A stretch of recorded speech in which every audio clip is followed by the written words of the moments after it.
Agora eu vou falar para vocês de um tratamento que eu estou fazendo lá na Diolase e estou tendo muito resultado. Eu tenho certeza que você que está em casa aí, que também está querendo se livrar daquela gordurinha localizada, deve ir lá na Diolase e fazer esse tratamento também. Eu estou falando da criolipólise, que é um avançado procedimento não invasivo que utiliza tecnologia de resfriamento para eliminar visivelmente a gordura sem cirurgia, já que a utilização do frio é eficaz para a destruição dos tecidos da pele. O resultado de cada sessão é uma notável redução, em torno de 20 a 25% de gordura na área tratada, percebidas em até 60 dias. Habitualmente, 1 a 3 sessões são suficientes para obter o resultado necessário em cada região. Então faça como eu, agende aí uma avaliação estética, é gratuita na Diolase. Ligue para lá,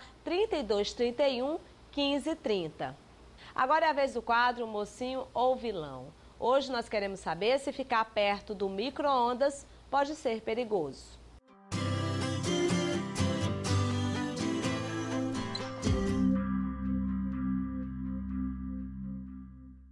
O micro-ondas se transformou em um eletrodoméstico essencial em muitas casas, mas dizem que devemos ter cuidados com ele, que ficar muito próximo do aparelho pode causar câncer por causa da radiação que emite. Afinal, o micro-ondas é mocinho ou vilão? Não há nenhuma evidência hoje na literatura médica de que o micro-ondas possa aumentar o risco de câncer. Então, na verdade, isso é um mito.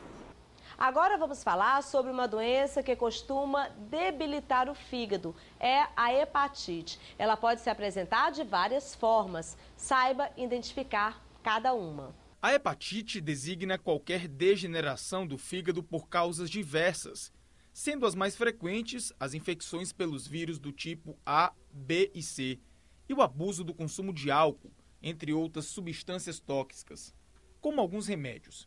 Enquanto os vírus atacam o fígado quando parasitam suas células para sua reprodução, a cirrose dos alcoólatras é causada pela ingestão frequente de bebidas alcoólicas.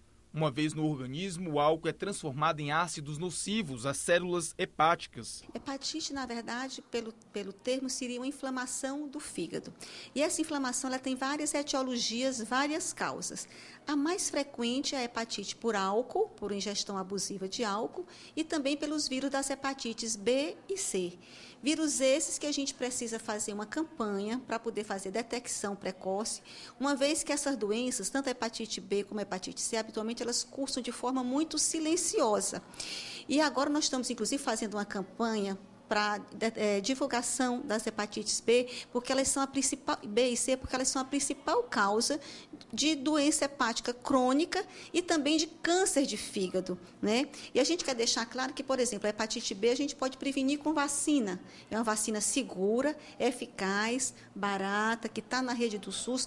Toda a rede do SUS, em todos os postos do SUS, a gente encontra vacina para hepatite B. E a hepatite C também a gente quer divulgar os fatores de risco, né? Que são quem tomou transfusão de sangue antes de 1993, pacientes que são tatuados, os pacientes que são usuários de drogas, os pacientes renais crônicos, jogadores de futebol da década, principalmente que atuaram entre a década de 50 e até metade da década de 70. Por quê? Porque havia uma prática nessa época de uso de energizantes venosos, glucoenergan, e as infiltrações com as contusões em campo, eles se contundiam e faziam infiltração intraarticular. E a seringa utilizada era uma seringa compartilhada. Então, o fato de ser a seringa compartilhada é onde reside o risco da transmissão da hepatite B, que é o mesmo motivo do paciente drogadicto, né, do usuário de droga. Então, a gente quer expor quem são essas pessoas que estão no grupo de risco, para que elas procurem atendimento médico, para que elas procurem investigar e saber da sua condição, porque são doenças que, no caso da hepatite B, temos prevenção com vacina e também temos tratamento, inclusive tratamento na rede pública. E na hepatite C também, no diagnóstico precoce, a gente tem a chance de cura. Porque se você detecta precocemente o vírus da hepatite C, a gente tem como tratar e até curar. E apesar desse tratamento ser um tratamento caro, mas o SUS cobre tudo. Não existe um tratamento específico para hepatite. É importante estar atento à melhora dos hábitos de vida. É importante procurar um especialista o quanto antes. Mas o que a gente quer com essa campanha é fazer alerta para que, primeiro, que a gente possa prevenir, explicar como se transmite a doença, para que as pessoas tomem cuidado de não contrair a doença, e as pessoas que já contraíram a doença e que não sabem porque a doença é assintomática, que procurem o serviço médico para que tenha um diagnóstico precoce, para que a gente tenha a chance de tratar antes de chegar na cirrose ou no câncer de fígado. É a vez do quadro O que comer. E hoje nós vamos falar sobre os benefícios do queijo tofu.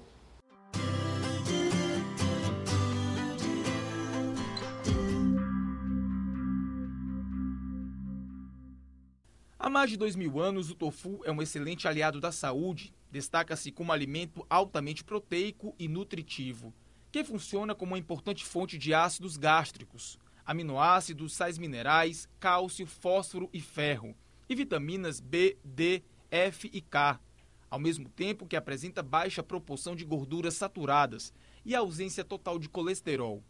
Conhecido no Brasil como queijo de soja, é um alimento de origem chinesa, feito a partir da fermentação do leite de soja, semelhante ao processo de fabricação de queijos. Apesar do processo ser muito parecido, esse alimento não tem origem animal, não apresenta uma vantagem adicional, não possui gordura saturada.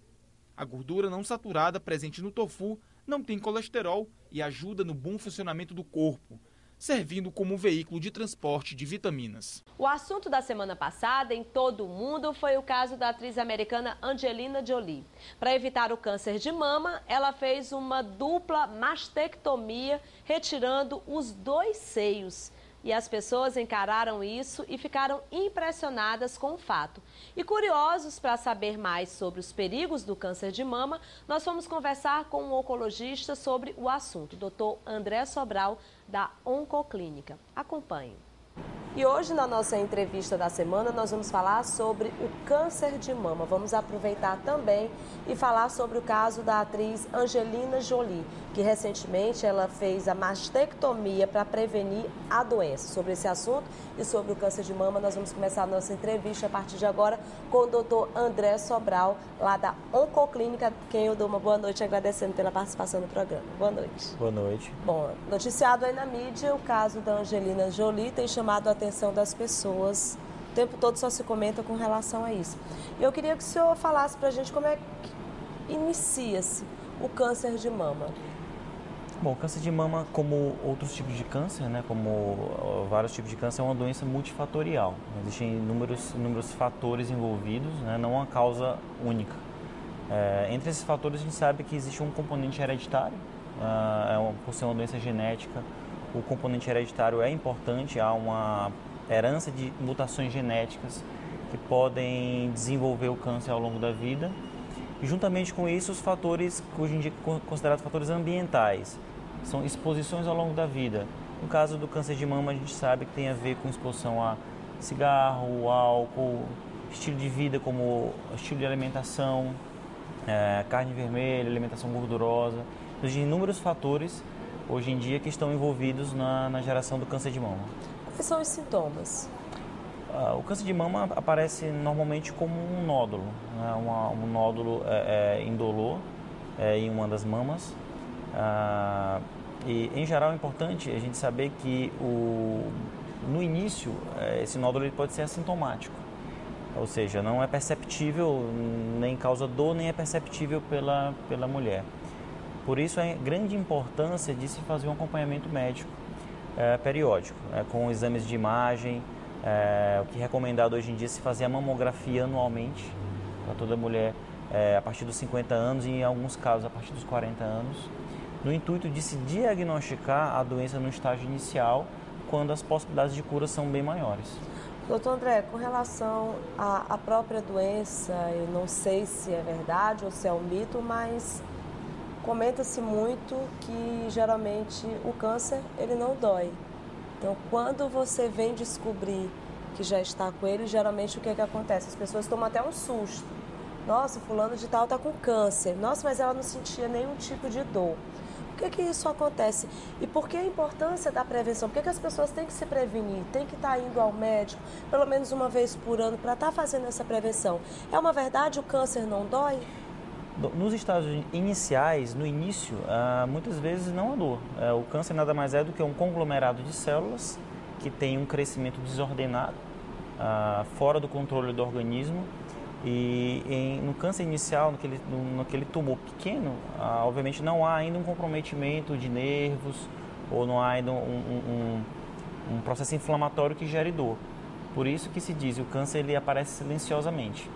Obviamente, nos casos de doença mais avançada, podem aparecer sintomas como dor. Mas como inicialmente no tumor pequeno ainda, muitas vezes ele é assintomático, daí a grande importância de se fazer um acompanhamento médico para que o diagnóstico seja feito o mais precocemente possível. Em alguns tipos de câncer existem já bem estabelecidos meios de rastreamento, de prevenção, e o câncer de mama é um deles, em que o exame da mamografia é realmente bem estabelecido com um impacto grande, inclusive, em diminuir a mortalidade pelo câncer de mama, quando se faz a prevenção.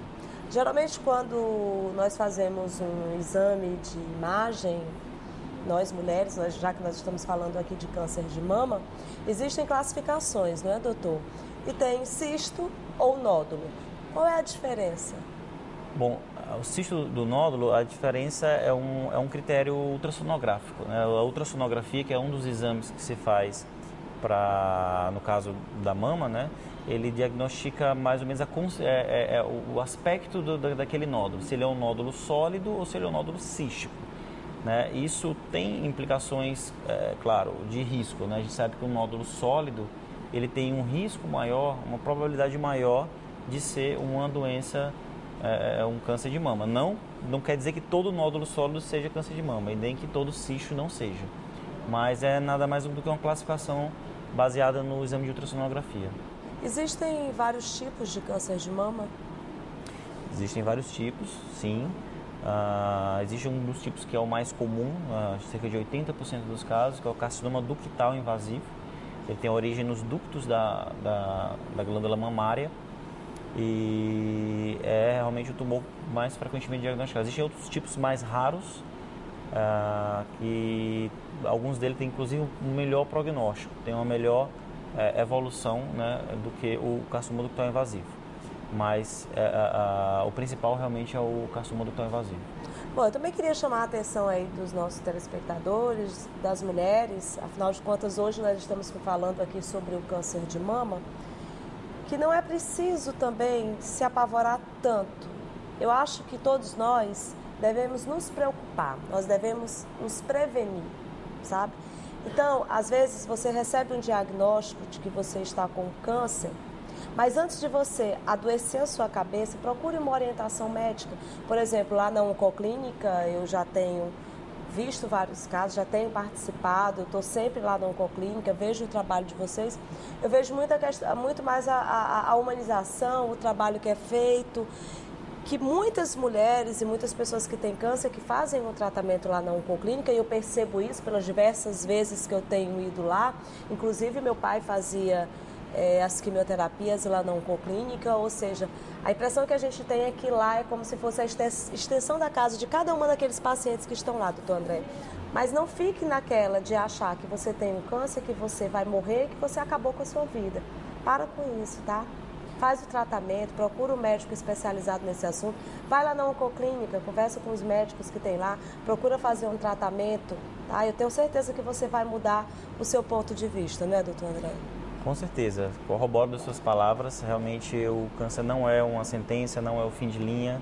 Hoje em dia, com o desenvolvimento científico, com a prevenção, com o diagnóstico precoce, a gente tem tido um índice de cura bem maior do que no passado. Existem inúmeros exemplos, a gente vê isso diariamente, de pessoas que tiveram câncer, fizeram tratamento, ficaram bons e têm uma vida normal como qualquer outra pessoa. Não, hoje em dia, cada vez mais o câncer é uma doença como outras doenças, não melhor, não pior do que outras. Muitos pacientes realmente ficam curados, é importante a gente ter esse conhecimento. O conhecimento da prevenção é essencial hoje em dia. A gente fala muito de desenvolvimento científico, de quimioterapia, mas a gente sabe que o estilo de vida é essencial, tanto para a prevenção primária, como para aquela pessoa que já teve câncer de mama, como a diminuição do risco da doença voltar, uma alimentação saudável, realização de atividades físicas regulares, perda de peso, tudo isso diminui muito o risco de câncer de mama voltar. A gente sabe hoje em dia que tem estudos mostrando que uma pessoa que teve câncer, apenas a perda de peso para uma condição mais eutrófica, digamos assim, diminui o risco da doença voltar em torno de 30%, mais do que o benefício da quimioterapia. Então é muito importante esse conhecimento do estilo de vida, da alimentação, da prevenção como um todo. Essa semana, doutor André, eu estava lendo sobre o HIV. Na década de 80, 90, o HIV tomou uma proporção e o mundo se apavorou. Todo mundo tinha medo, né, de ser contaminado pelo HIV, e os anos se passaram, né? E as pessoas hoje já convivem com a doença, já veem a doença de uma outra forma de como se via antigamente. Mas hoje em dia as pessoas estão muito mais preocupadas com o câncer. O câncer tomou uma proporção muito grande e o medo das pessoas é muito grande.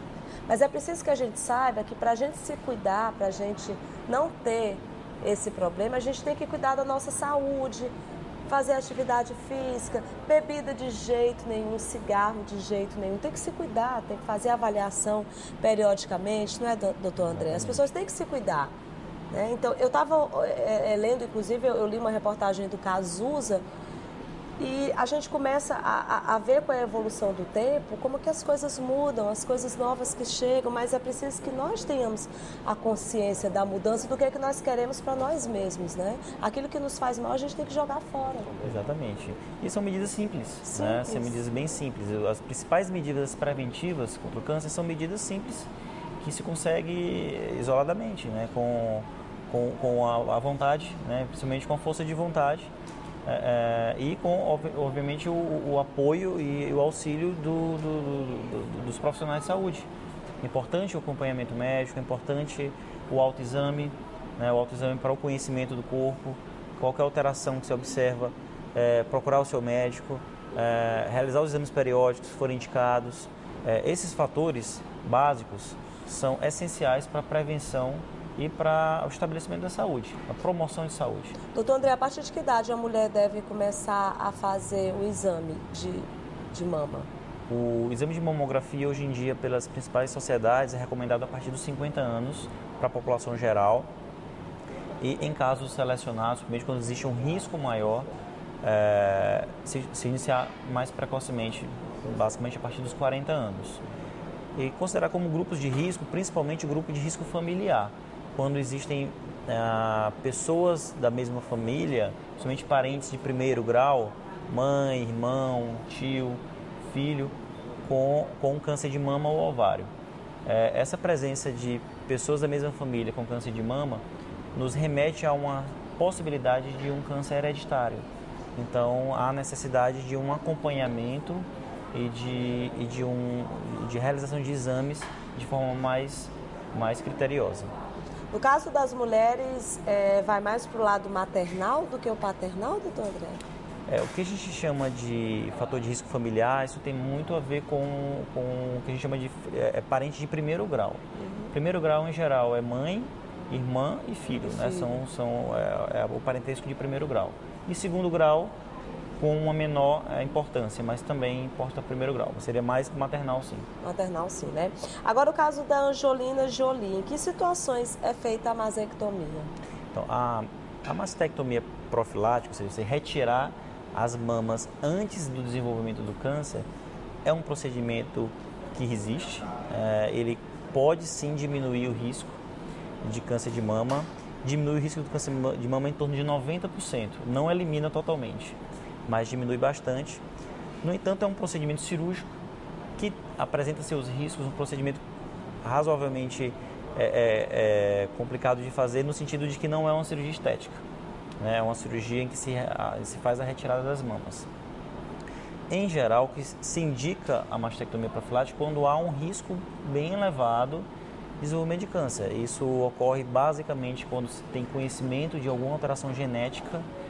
Você sabe que aquela pessoa tem um risco maior porque ela faz parte de uma síndrome hereditária, aquela família tem uma alteração genética que pode gerar um câncer de mama. Quando há um antecedente familiar muito forte, por exemplo, uma pessoa que tem a mãe, tio, irmã, que desenvolveram câncer de mama ou câncer de ovário. Então, nesses casos, existem vários procedimentos para se tentar prevenir. Um deles é a mastectomia profilática. Outros procedimentos, como a retirada dos ovários, o uso de medicações como o tamoxifeno, acompanhamento mais precoce com a realização de ressonância magnética de mamas. Existem vários procedimentos no intuito de evitar o desenvolvimento do câncer e, caso ele venha desenvolver, detectá-lo de uma forma mais precoce possível. Então, para encerrar essa entrevista, eu queria que o senhor deixasse aí algumas recomendações para os nossos telespectadores, especialmente para as mulheres, já que nós estamos falando sobre o câncer de mama. Então, o câncer de mama, a gente sabe que hoje é uma doença que tem uma incidência alta na nossa sociedade. No entanto, como foi falado, não é o fim de linha. O desenvolvimento do câncer de mama pode acontecer e, quando acontece, a detecção precoce é essencial. Diagnosticar no início, hoje em dia, nos dá uma possibilidade de cura acima de 90%, uma chance de cura acima de 90%. E com os novos tratamentos, com a cirurgia, claro que quanto mais precoce se diagnostica uma doença, menor é a intensidade do tratamento. Muitas vezes a gente nem precisa fazer uma radioterapia ou uma quimioterapia quando se diagnostica a doença no início. Portanto, realmente não é o fim da linha. Para aquelas pessoas que já tiveram câncer de mama, é de extrema importância a mudança do estilo de vida, adotar um estilo de vida saudável, com uma alimentação balanceada, rica em frutas, verduras, pobre em gordura, em carne vermelha, adotar uma atividade física regular, diminuir o estresse, também é importante, viver bem com a família, com o cônjuge. Todos esses fatores são essenciais para diminuir o risco da doença voltar. Além, claro, na dúvida, sempre procurar o seu médico, procurar o seu mastologista, o seu oncologista, para que seja feito as devidas esclarecimentos. E, em geral, é isso, é viver bem e fazer um acompanhamento periódico, cuidar da sua saúde, sem dúvida, é essencial. Eu espero que os nossos telespectadores tenham entendido um pouco da nossa mensagem. Nós conversamos aqui com o Dr. André Sobral. Ele é oncologista e faz parte da Oncoclínica. Na próxima semana nós voltamos com mais um convidado especial. Depois do intervalo comercial tem uma matéria sobre os benefícios das massagens. E vamos saber mais sobre a importância dos cuidadores.